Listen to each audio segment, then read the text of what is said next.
Hey, hey, hey. You better get ready to pay that carbon tax. Oh, yes, because they're going to try to implement it before long.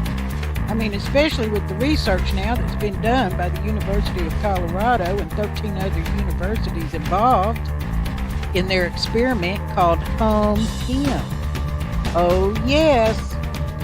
What they have found is that if you burn 2 pieces of toast, that you're putting more pollution in the air in 15 or 20 minutes than twice as much as what the center of London's doing.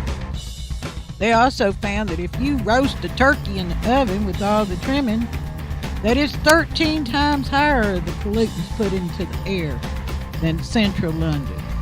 Now you are bad, bad, bad because you are cooking. You are polluting the air inside your home, which is going to escape to the outside, I reckon. So I'm just thinking, more, evidence that people really cause a lot of pollution. And not only with the cooking, but you have things like your scented candles and your wood-burning stoves and maybe your smoker outside. You want to smoke that turkey in. I'm telling you now, you better watch out what you're cooking. Putting too many pollutants in the air.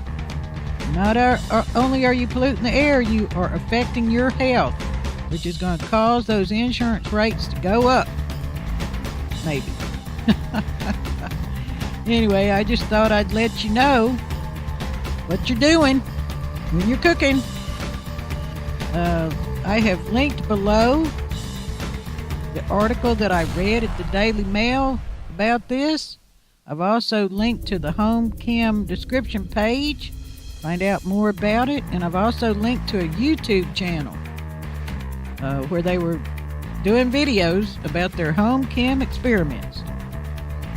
And they make it seem so innocent, like it's out to help, to me, to help manufacturers, with the chemicals in the carpets and building and everything, because those are pollutants too they've been testing. But anyway, I look at it as just another way that they're going to have evidence for this carbon tax. That's how I'm looking at it. I could be wrong, but maybe not.